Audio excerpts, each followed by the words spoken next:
Hay una imagen que casi todo el mundo tiene grabada en la mente, la de una víctima de un accidente atada firmemente a una tabla rígida. Siempre hemos pensado que era para protegerla, ¿verdad? Pero, ¿y si esa herramienta que se ha usado durante décadas en realidad pudiera estar causando más mal que bien? Pues hoy vamos a ver por qué los tableros espinales están literalmente desapareciendo de las ambulancias.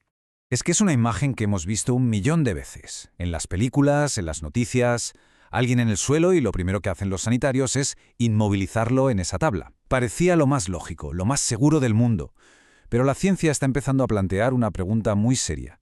¿De verdad lo era? Y es que, así es, durante más de medio siglo esto no se discutía, era la norma. Pero hoy, esa norma se está viniendo abajo. Y ojo, no porque a alguien se le haya ocurrido una idea nueva, sino por el peso de la evidencia científica. Vamos a ver exactamente por qué. Para entender el cambio, primero tenemos que entender la norma, o sea, en qué consistía exactamente ese protocolo tradicional que ahora se está dejando de lado. Pues bien, el método de toda la vida se conocía como la triple inmovilización. Esto implicaba usar una tabla espinal rígida, un collarín cervical también semirrígido, unos bloques para sujetar la cabeza y todo un sistema de correas. La idea era básicamente crear una especie de caparazón protector para la columna vertebral. Y aquí está la clave de todo. Se le aplicaba a casi todo el mundo. A la más mínima sospecha de un traumatismo, se activaba el protocolo completo de inmovilización.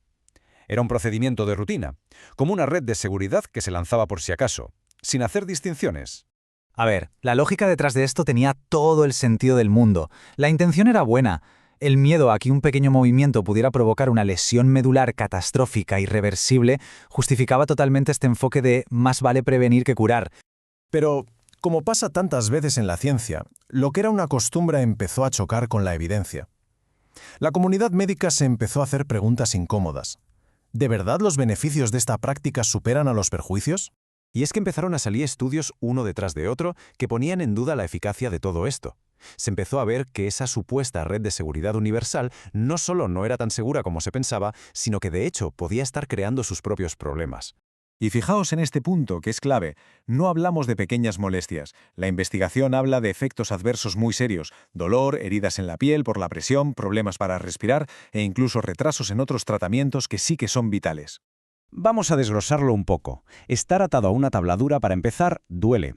Y mucho. Además, puede provocar úlceras por presión en muy poco tiempo. También limita la capacidad de los pulmones para expandirse, o sea que dificulta la respiración. Y encima, muchas veces obliga a hacer más radiografías y TACs en el hospital simplemente por el hecho de haber estado inmovilizado. Pero aquí viene el dato que lo cambió todo. De un estudio que ya es un clásico, de 1998. Este estudio reveló que los pacientes que habían sido inmovilizados tenían más del doble de probabilidades de acabar con una discapacidad neurológica grave. Es una locura. La herramienta diseñada para prevenir el daño neurológico parecía estar asociada, en realidad, con un resultado mucho peor. Entonces, con toda esta evidencia sobre la mesa, la pregunta es, ¿cuál es la alternativa? Porque claro, no se trata de no hacer nada. Se trata de hacerlo de una forma mucho más inteligente, más precisa y basada en una evaluación clínica de cada caso. Y aquí es donde entra el nuevo concepto, la restricción selectiva del movimiento espinal. La palabra clave, como se puede imaginar, es selectiva. Ya no se inmoviliza a todo el mundo por sistema. Primero se evalúa al paciente, y solo si su perfil de riesgo lo justifica, se actúa, usando los dispositivos de forma inteligente y, sobre todo, durante el mínimo tiempo posible. La diferencia es brutal. Pasamos de un modelo de talla única para todos, donde se aplicaba lo mismo a un chico de 20 años que a una señora de 80, a un enfoque totalmente personalizado. Ahora la evaluación clínica es la que manda, de inmovilizar por sistema a restringir el movimiento solo cuando es estrictamente necesario. Muy bien, pero ¿de dónde sale toda esta confianza para hacer un cambio tan grande? Vamos a ver en qué se basa la evidencia que está detrás de este nuevo paradigma. Pues mirad, gran parte de las conclusiones vienen de aquí, de una revisión de estudios enorme, publicada en una de las revistas más prestigiosas del sector, que se llama Injury. Lo que hicieron los investigadores fue recopilar y analizar de forma sistemática todo lo que se había publicado sobre este tema.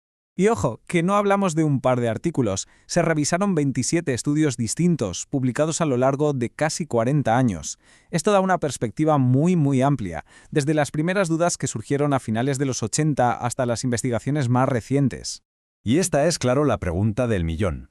Después de poner todos esos datos juntos, ¿hacia dónde se inclinó la balanza de la ciencia? ¿Qué es lo que decía la evidencia de forma casi unánime? Pues la respuesta es demoledora. De los 27 estudios analizados, 22 apoyaban claramente el nuevo enfoque, el de la restricción selectiva. Y solo uno de 1988, defendía la inmovilización rutinaria de siempre. El resto eran estudios descriptivos. Es que la evidencia no podría ser más clara.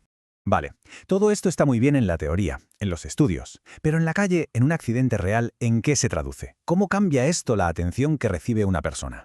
Pues el protocolo de ahora es mucho más dinámico e inteligente. Lo primero de todo, evaluar. Si la persona está consciente, alerta, sin dolor de cuello y sin otros signos de alarma, no se inmoviliza. Si se necesita una tabla, se usa solo para sacar a la persona del coche o de un sitio complicado, pero nunca para el transporte al hospital.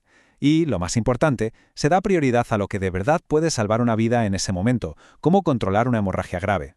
Y este es el mensaje final, el más importante. No se trata de dejar de proteger la columna vertebral, en absoluto. Se trata de hacerlo mucho mejor, de pasar de usar una herramienta tosca y universal a usar un bisturí de precisión, aplicando el tratamiento correcto, solo al paciente correcto y en el momento correcto. Y cerramos con esta reflexión que lo resume todo. Durante décadas, el miedo al movimiento guió absolutamente todas las acciones. Hoy, la ciencia nos obliga a preguntarnos si, en nuestro afán por proteger a toda costa, no estábamos en muchísimos casos causando un daño innecesario. Es una lección de humildad y, sin duda, un paso de gigante para la medicina de emergencias.